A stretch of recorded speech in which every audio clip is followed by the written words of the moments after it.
రకాల కంప్లైంట్లు ఇచ్చారు. అయినా వాళ్ళు పట్టించుకోకుండా పని నడుస్తానే ఉంది, కడతానే ఉన్నారు.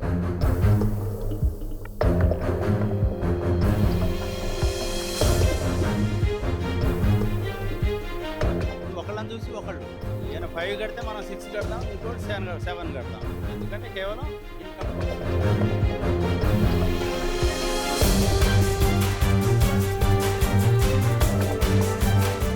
టౌన్ ప్లానింగ్ వాళ్ళు ఏమంటారు, చూస్తామంటారు, కంప్లైంట్ తీసుకుంటారు. వాళ్ళ దీంట్లో వాళ్ళు వెళ్తారు, పర్మిషన్ ఇచ్చేస్తారు. రైట్, పక్కన ఉన్న అపార్ట్మెంట్లో ఓనర్స్ మనతో పాటు ఉన్నారు. కొంతమంది ఒకసారి మాట్లాడించే ప్రయత్నం చేద్దాం. సార్ నమస్తే. ఈ ఇష్యూ మీద అంటే చిన్న జాగాలో ఇంత పెద్ద అపార్ట్మెంట్ కడుతున్నారు అని చెప్పేసి మీరు గతంలో ఏమైనా కంప్లైంట్లు ఇచ్చినారా సార్? గతంలో కంప్లైంట్స్ ఇచ్చారు, కానీ అన్ని గాలికి పోయినాయి అంతే. ఎవరు పట్టించుకుంటారు? ఆ? అందుకే ఇప్పుడు ఈ పరిస్థితి వచ్చింది. అది ఏమన్నారు అసలు మీరు కంప్లైంట్ ఇచ్చినప్పుడు? గవర్నమెంట్ అధికారులు, టౌన్ ప్లానింగ్ అధికారులు ఏమన్నారు? పోలీస్ కంప్లైంట్ ఇస్తే పోలీసులు ఏమన్నారు అసలు? ఇలా చేయకూడదు. టౌన్ ప్లానింగ్ వాళ్ళు ఏమంటారు, చూస్తామంటారు, కంప్లైంట్ తీసుకుంటారు. దీంట్లో వాళ్ళు వెళ్తారు, పర్మిషన్లు ఇచ్చేస్తారు, అంతే కదా. అది ఇక్కడ నాలా కూడా ఉంది అని చెప్పేసి కూడా తెలుస్తుంది. నాలా నిజంగానే ఉందా? నాలను కూడా ఆక్రమించే కట్టినారా? కట్టారు మరి. హైడ్రా ఆయన చెప్తున్నారు కదా, రంగనాథ్ గారు నాలా మీద కట్టారని. నాకైతే ఐడియా లేదు. ఉంటుంది, ఉండంది చెప్పరు కదా. అది మరి మీరు ఇది టౌన్ ప్లానింగ్ అధికారులకే కాకుండా హైడ్రాక్ కూడా మీరు ఏమైనా కంప్లైంట్ ఇవ్వడం జరిగిందా? ఈ చిన్న జాగాలో కడుతున్నారు ఇంత పెద్దదని చెప్పేసి. హైడ్రాకి మరి ఇచ్చారు కదా, నాకైతే ఐడియా లేదు. ఇచ్చే ఉంటారు మరి. అందుకే నేను నా కంప్లైంట్ పెండింగ్లో ఉంది కాబట్టి ఇన్సిడెంట్ అవగానే అందరూ వచ్చారు. ఓకే, ఏం చెప్తారు సార్ మరి ఈ ఇష్యూ వల్ల మీ అపార్ట్మెంట్, స్టాండర్డ్గా ఉన్న మీ అపార్ట్మెంట్ కూడా దెబ్బతినింది. ఏం చెప్తారు సార్ అసలు మరి గవర్నమెంట్కి కానీ టౌన్ ప్లానింగ్ అధికారులకి? ఏం చెప్తామంటే, ఇప్పుడు పని చేయవలసిన అధికారులు సరిగ్గా పని చేయకుండా వాళ్ళు నెగ్లిజెంట్గా ఉండడం వల్ల మరి పొరుగున ఉన్న వాళ్ళకి ఇబ్బంది కలుగుతుంది. అది లేకుండా ఎవరి డ్యూటీ వాళ్ళు చేసుకుంటే ఇలాంటి ఆపదలు రావు. అక్రమ నిర్మాణాల వల్లేనండి ఇదంతా. తక్కువ ప్లేస్లో ఎక్కువ హైట్స్ కట్టేసి అది సరిగ్గా క్వాలిటీ లేకుండా, సెట్ బ్యాక్ లేకుండా, మేము బాగాలేదని చెప్పి చాలాసార్లు కంప్లైంట్ ఇచ్చాము కట్టొద్దని, కానీ పట్టించుకోకుండా కట్టి ఈ పరిస్థితి తీసుకొచ్చారు. అంటే ఇంతకాలం ఇది పని నడిచిందా లేకపోతే పెండింగ్లో ఉన్నిందా? అట్లా పని ఏమైనా మధ్యలో ఆగిపోయింది? ఏం ఆగలేదండి, నడుస్తూనే ఉంది పని, నడుస్తూనే ఉంది, కడుతూనే ఉన్నారు. మేము కంప్లైంట్, పోలీస్ కంప్లైంట్, అన్ని రకాల కంప్లైంట్లు ఇచ్చారు. అయినా వాళ్ళు పట్టించుకోకుండా పని నడుస్తూనే ఉంది, కడతానే ఉన్నారు. అంటే మీరు కంప్లైంట్లు ఇచ్చినప్పుడు అధికారులు ఎవరు స్పందించలేదా? అసలు దీనికి పర్మిషన్లు ఎట్లా ఇచ్చారు ఏంది అనేది మీరు పోలీసులను కానీ అధికారులను కానీ అడగలేదా? కంప్లైంట్స్ ఇస్తున్నారండి, కంప్లైంట్స్ ఇస్తూనే ఉన్నారు మా మేనేజర్ అందరూ, కానీ అసలు పట్టించుకోలేదు. వాళ్ళు కట్టేది కడతానే ఉన్నారు.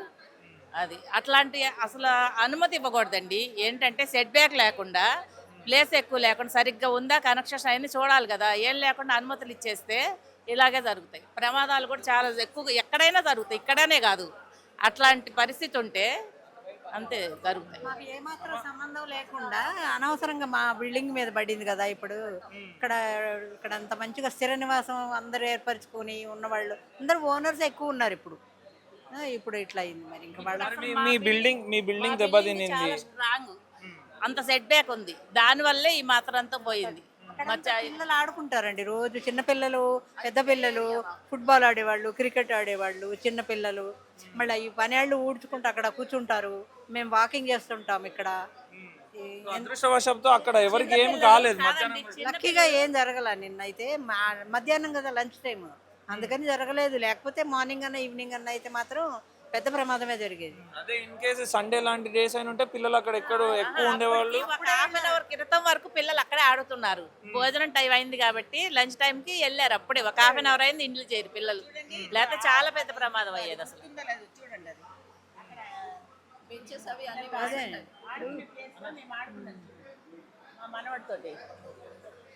చూడండి, అందరూ పిల్లలంతా అక్కడ ఖచ్చితంగా ఆడుకునే ప్లేస్ లో వాళ్ళు అట్లా చేయడం చాలా తప్పు కదా. అది చూడండి, రెండు బెంచెస్ ఉన్నాయి చూడండి. మీ ప్రూఫ్ ఇది. మీద కూర్చొని ఏం చెప్తారు మళ్ళీ ఇప్పుడు?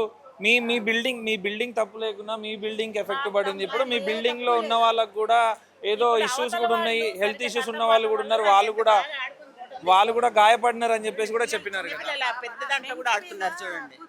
పిల్లలు అక్కడ కూర్చోడానికి హాయిగా ఉంది, ఆడుకోవడానికి బాగుందని అక్కడ అందరూ ఉన్నాయి. ఏమంటే ఆ మా టైం మంచిగా ఉంది, మేము అదృష్టవంతులం కాబట్టి ఆ టైంలో జరిగింది. అదే పొద్దున సాయంత్రం అయితే ఖచ్చితంగా మేము అయ్యేది.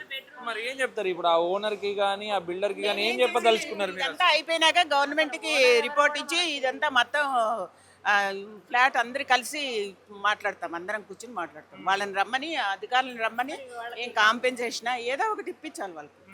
ఓవరాల్ గా మీ సి బ్లాక్ అనుకుంటాను, ఇది సి బ్లాక్ ఏనా? సో ఈ సి బ్లాక్ లో ఎన్ని ఫ్లాట్స్ ఇప్పుడు ఇది కూలిపోవడం వల్ల దెబ్బతిన్నాయి? 5 వరుసగా 5 1 to 5 మొత్తం అన్ని దాని మీదే పడ్డాయి. అంటే 4 పక్కల ఉంటాయి కదా, వన్ సైడ్ అది జరిగింది. ఆ 5 బ్లాక్స్ ఖచ్చితంగా వాళ్ళకి కాంపెన్సేషన్ ఇవ్వాల్సిందే. ఆ 5 ఫ్లాట్స్ వాళ్ళు ఓనర్స్ ఏనా లేకపోతే టెనెంట్స్ ఉన్నారా? అందరూ ఆల్మోస్ట్ ఓనర్స్, ఒక్కరే, ఓన్లీ ఒక్కరే, మొత్తం వాళ్ళందరూ ఓనర్సే. వాళ్ళు ఖచ్చితంగా పోరాడతారు, వాళ్ళకి మేము సపోర్ట్గా కూడా ఉంటాం. ఎందుకంటే 70 ఫ్లాట్లు ఉన్నాయి, అందరం ఒకే మాట మీద ఉంటాము. మా మేనేజర్ గారు కానీ ప్రెసిడెంట్ గారు కానీ అందరూ మాట్లాడుకొని కఠిన చర్యలు తీసుకుంటాం మేము. ఎందుకంటే అది మా ఫాల్ట్ వల్ల జరగలేదు, వేరే ఫాల్ట్ వల్ల జరిగింది కాబట్టి ఖచ్చితంగా మేము పోరాడతాం.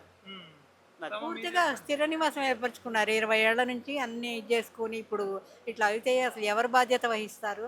అన్యాయంగా కూడా కొంతమంది బలైపోయారు కదా. మరి అది కూడా కట్టారు, అది కూడా తీసేయారు. అది పడితే ఇక్కడ వరకు వస్తుంది, ఇక్కడ వరకు వస్తుంది, అది గ్యారంటీగా. చాలా దాని మీద మీరేమైనా కంప్లైంట్లు ఇవ్వడం జరిగిందా దాని మీద? అంటే ఇదైతే చిన్నది. రంగనాథ్ గారు వాళ్ళు వచ్చారు కదా నిన్న, వాళ్ళు చెప్పారు చూస్తాం అవన్నీ సంగతి అని అన్నాను, చెప్పారు. ఇక్కడ నాలా కూడా ఉంది, నాలాను కూడా ఆక్రమించారని చెప్పేసి. అది మాకు తెలియదు. అంటే కాంపౌండ్ వాళ్ళ అవతల ఉంది కాబట్టి మాకు తెలియదు ఆ విషయం. మాకు 4th ఫ్లోర్లో ఒక ఆయనకి డ్యామేజ్ అయింది, ఆయన హాస్పిటల్లో ఉన్నారు, ప్రస్తుతం అయితే స్టేబుల్గా ఉన్నారు. మిగిలిన ఎవరు బెడ్రూమ్స్లో లేరు, అందుకని లక్కీగా ఎక్కువ ప్రాబ్లం రాలేదు ఎవరికి. ఇప్పుడు ఈ శిథిలాల కింద కూడా 2 మృతదేహాలు కూడా బయటపడ్డాయి అని చెప్పేసి తెలుసు. ఆ బిల్డింగ్ లో పనిచేసేవాళ్ళు మొత్తం 4 అంటున్నారు. అంటే వాచ్మ్యాన్ వైఫ్ ఉన్నారట. మార్నింగ్ ఒక 2 డెడ్, అదే ముందు మార్నింగ్ 2 డెడ్ బాడీస్ని తీశారు, ఈవినింగ్కి వాచ్మ్యాన్ వైఫ్ డెడ్ బాడీస్ వచ్చినాయి అంట.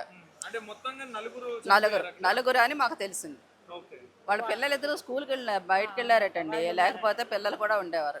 పిల్లలు అదృష్టవశాత్తు వాళ్ళ పిల్లలు అక్కడ పనిచేస్తున్న ఆ పిల్లలు పిల్లల పాప ఏం కావాలి, అది వాళ్ళేదో జీవనాధారం కోసం ఎక్కడి నుంచో వచ్చి ఇక్కడ పనులు చేసుకుంటా ఉంటారు. వాళ్ళని బలి తీసుకున్నారు. ఇప్పుడు వీళ్ళనేమో నడి రోడ్డు మీద నుంచున్నట్టు అయింది. ఇప్పుడు వీళ్ళు మా అపార్ట్మెంట్ వాళ్ళు కూడా మరి ఇప్పుడు అధికారులకు కంప్లైంట్ ఇస్తారు కదా, ఈ పిల్లలు కూడా ఇట్లా ఉన్నారు, వీళ్ళని ఎక్కడన్నా హాస్టల్లో ఎక్కడన్నా జాయిన్ చేయండి అని మీ అసోసియేషన్ ద్వారా ఏమన్నా రిక్వెస్ట్ చేసే ఛాన్స్? అది అటువైపు వాళ్ళు కదా, అయినా కూడా చేస్తారులేండి, మా వాళ్ళు అడుగుతారు, అంత యూనిటీగా ఉంటారు మా వాళ్ళు. నమస్తే, వెల్కమ్ టు ఆంధ్రప్రభ. ప్రస్తుతం మనం గచ్చిబౌలి అంజయ్ నగర్లో ఉన్నాం. నిన్న ఏదైతే 7 అంతస్తుల భవనం కూలిందో దానికి సంబంధించి విజువల్స్ మనం క్లియర్గా చూడొచ్చు. చిన్న జాగా, దాదాపు 40 గజాల జాగా అది. ఆ 40 గజాల జాగాలో పక్కనున్న 10 గజాలు 5 గజాలు తర్వాత పక్కనున్న నాలను కూడా ఆక్రమించి దాన్ని 50 గజాలకు విస్తీర్ణం చేసి ఆ 50 గజాల్లో ఇంత పెద్ద భవనం కడుతున్నారు అని చెప్పేసి కూడా పక్కనున్న అపార్ట్మెంట్ వాసులంతా కూడా మాట్లాడుతున్న పరిస్థితి. మరో పక్కన ఈ అపార్ట్మెంట్కి సంబంధించి మేము టౌన్ ప్లానింగ్ అధికారులకు కూడా చాలా వరకు కంప్లైంట్స్ ఇచ్చినాము, అక్కడి నుంచి ఎటువంటి స్పందన లేదు. అయినా వీళ్ళు నిర్భయంగా పని చేసినారు ఇన్ని రోజులు అని చెప్పేసి కూడా ఇక్కడ ఉన్న వాళ్ళు మాట్లాడుతున్న పరిస్థితి. మరో పక్కన మనం చూసుకుంటే ఏదైతే ఈ తేజస్విని బ్లాక్ అనే అపార్ట్మెంట్స్ ఉన్నాయో దానికి పూర్తి సెట్ బ్యాక్స్ ఉన్నాయి. ఆ సెట్ బ్యాక్స్ వల్లనే అంత పెద్ద అపార్ట్మెంట్ కూలినా కానీ మాకు ఎటువంటి ఇది జరగలేదు, ఇబ్బంది జరగలేదు. కాకపోతే సి బ్లాక్కి సంబంధించి 5 ఫ్లాట్ ఓనర్స్కి మాత్రం చాలా డ్యామేజ్ జరిగింది. వాళ్ళకి ఖచ్చితంగా ఈ ఓనర్స్ మాత్రం కాంపన్సేషన్ ఇవ్వాలి, దాని మీద మేము కొట్లాడతామని చెప్పేసి కూడా ఇక్కడున్న అపార్ట్మెంట్ వాసులు మాట్లాడుతున్న పరిస్థితి. మరో పక్కన మనం చూసుకుంటే అటుపక్కన చూస్తే పిల్లలు క్రికెట్ ఆడుకోవడానికి అండ్ చిన్న పార్క్ లాగా కూడా ఉంది ఇక్కడ, అండ్ వాలీబాల్ బాస్కెట్బాల్ కూడా ఆడతారు. ఇక్కడ చైర్స్ కూడా ఉన్నాయి, మేము కూర్చోడానికి ఇక్కడ చైర్స్ కూడా ఉండేవి. దాని మీద మేము ఈవినింగ్ అయితే ఇక్కడ కూర్చొని సేద తీరే వాళ్ళం అని చెప్పేసి కూడా వాళ్ళు మాట్లాడుతున్న పరిస్థితి. ఇది ప్రధానంగా ఈ ఇన్సిడెంట్ నిన్న జరిగింది కాబట్టే ఎటువంటి ప్రాణ నష్టం జరగలేదు. అప్పటి వరకు కూడా మా పిల్లలు ఇక్కడ ఆడుకుంటున్నారు, ఆడుకొని లంచ్ టైం అయింది కాబట్టి ఇంటికి వెళ్ళిన పరిస్థితి అని కూడా చెప్తున్నారు. ఒకవేళ వాళ్ళు ఇంటికి వెళ్లకుండా ఇక్కడే ఉంటే మాత్రం ఆ శిథిలాల కింద వాళ్ళ మృతదేహాలు బయటపడేవి అని చెప్పేసి కూడా వాళ్ళు ఆవేదన వ్యక్తం చేస్తున్న పరిస్థితి. ఏది ఏమైనా మా అదృష్టం బాగుండి ఇక్కడ ఎవ్వరూ లేనప్పుడే ఆ అపార్ట్మెంట్ కూలింది కాబట్టి మేము ఊపిరి పీల్చుకోగలిగినాం అని చెప్పేసి చెప్తున్న పరిస్థితి. మరో పక్కన ఏదైతే అపార్ట్మెంట్ కన్స్ట్రక్షన్ వర్క్ జరుగుతుందో ఆ వర్క్కి సంబంధించి వాచ్మెన్ అండ్ వాచ్మెన్ భార్య మరో ఇద్దరు కూడా ఇక్కడ శిథిలాల కింద శవమై తేలారు అని చెప్పేసి కూడా మనకు తెలుస్తున్న పరిస్థితి. అండ్ ప్రధానంగా వాచ్మెన్కి సంబంధించిన ఇద్దరు పిల్లలు కూడా స్కూల్కి వెళ్ళడంతో వాళ్ళిద్దరు కూడా ప్రాణాలతో బయటపడ్డారు అని చెప్పేసి కూడా వాళ్ళు మాట్లాడుతున్న పరిస్థితి. ఇప్పుడు వాళ్ళ అమ్మ నాన్న చనిపోవడంతో ఆ పిల్లలు కూడా అనాథలు అయ్యారు అని చెప్పేసి కూడా మాట్లాడుతున్నారు. అండ్ ఇక్కడ మనం చూసుకుంటే ఇంత చిన్న జాగాలో టౌన్ ప్లానింగ్ అధికారులు పర్మిషన్ ఎట్లా ఇచ్చారు, మేము చాలాసార్లు కంప్లైంట్ ఇచ్చినా కానీ పట్టించుకోలేదు అని చెప్పేసి కూడా ఇక్కడ ఉన్న అపార్ట్మెంట్ వాసులు ఆగ్రహం వ్యక్తం చేస్తున్న పరిస్థితి. మరో పక్కన హైడ్రా రంగనాథ్ గారు చూసుకుంటే ఇది ఖచ్చితంగా నాలను ఆక్రమించే కట్టినారు, దీని మీద ఖచ్చితంగా చర్యలు ఉంటాయి. అండ్ పక్కన ఏదైతే ఉందో అపార్ట్మెంట్ కూడా చిన్న స్థలంలో కట్టినారు, అది కూడా దాదాపు 6 ఫ్లోర్ల వరకు ఉంది. దాని మీద కూడా మేము గతంలో కంప్లైంట్ ఇచ్చినాము అండ్ హైడ్రా రంగనాథ్ గారి దృష్టికి కూడా తీసుకెళ్ళినాము. దాన్ని కూడా కూల్చేసే పని కూడా తొందరలో ఉంటుంది అని చెప్పేసి కూడా మేము ఆశిస్తున్నాం అని చెప్పేసి కూడా పక్కనున్న అపార్ట్మెంట్ వాసులందరూ కూడా మాట్లాడుతున్న పరిస్థితి. బట్ ఏదేమైనా లాభాపేక్ష చిన్న చిన్న స్థలంలలో పెద్ద పెద్ద అపార్ట్మెంట్లు కట్టి పక్కనే ఐటీ కారిడార్ ఐటీ కంపెనీలు ఉన్నాయి కాబట్టి అక్కడున్న ఎంప్లాయీస్ అందరూ కూడా ఇక్కడికి వచ్చేసి ఇక్కడి నుంచి కంపెనీకి దగ్గర అవుతుంది, వాకబుల్ డిస్టెన్స్ ఉంటుంది, ఖచ్చితంగా ఇక్కడ హాస్టళ్లలో ఉండాలి అనే విధంగా వీళ్ళందరూ కూడా ప్లాన్ చేసి ఈ చిన్న చిన్న జాగాలో పెద్ద పెద్ద అపార్ట్మెంట్లు కట్టి లాభాపేక్ష కోసమే ఇంత పెద్ద అపార్ట్మెంట్లు కట్టి అందరి ప్రాణాలతో చెలగాటం ఆడుతున్నారు అని చెప్పేసి కూడా ఇక్కడ ఉన్న అపార్ట్మెంట్ వాసులు స్థానికులు కూడా మాట్లాడుతున్న పరిస్థితి. ఏది ఏమైనా టౌన్ ప్లానింగ్ అధికారుల మీద కఠిన చర్యలు తీసుకోవాలి. మేము ఎన్నిసార్లు కంప్లైంట్ ఇచ్చినా కానీ వాళ్ళు పట్టించుకోలేదు, వాళ్ళ మీద కఠిన చర్యలు తీసుకోవాలి. అండ్ గతంలో కూడా మేము ఇచ్చిన కంప్లైంట్ బేస్డ్గానే ఈ అపార్ట్మెంట్ కూలగానే ఇక్కడికి అందరు అధికారులు వచ్చారు అని చెప్పేసి కూడా ఇక్కడ ఉన్న అపార్ట్మెంట్ వాసులందరూ కూడా మాట్లాడుతున్న పరిస్థితి. ఏది ఏమైనా ఈ ఇన్సిడెంట్ ద్వారా టౌన్ ప్లానింగ్ అధికారులు కానీ గవర్నమెంట్ అధికారులు కానీ పోలీసులు కానీ ఏదైతే పెద్ద పెద్ద అపార్ట్మెంట్స్ కట్టాలి అని ఆలోచిస్తారో వాళ్ళకి ఖచ్చితమైన సెట్ బ్యాక్స్, వాళ్ళకి ఖచ్చితమైన పర్మిషన్స్ ఉంటేనే వాళ్ళ అపార్ట్మెంట్లు కట్టాలి అనే విధంగా రూల్స్ తీసుకురావాలని చెప్పేసి కూడా మాట్లాడుతున్న పరిస్థితి. బట్ చూడాలి ఈ ఇన్సిడెంట్ ద్వారా గవర్నమెంట్లో చలనం వస్తుందా, టౌన్ ప్లానింగ్ అధికారుల్లో చలనం వస్తుందా, పక్కడబందీగా ఇక్కడున్న నియమ నిబంధనలన్నీ కూడా అమలు చేస్తారా అనేది కూడా చూడాలి. ఏది ఏమైనా టౌన్ ప్లానింగ్ అధికారిని మాత్రం సస్పెండ్ చేశారు అని చెప్పేసి కూడా మనకు తెలుస్తుంది. బట్ చూద్దాం ఫ్యూచర్లో ఎంతవరకు పక్కడబందీగా ఇట్లాంటి నియమ నిబంధనలు కూడా అమలు చేస్తారు అండ్ జనాల ప్రాణాలతో ఆడుకోకుండా పెద్ద అపార్ట్మెంట్స్ కట్టకుండా నియంత్రిస్తారు అనేది కూడా వేచి చూడాల్సిన పరిస్థితి. కెమెరామ్యాన్ నరేష్తో మల్లేష్, ఆంధ్రప్రభ, అంజయ్ నగర్, గచ్చిబౌలి.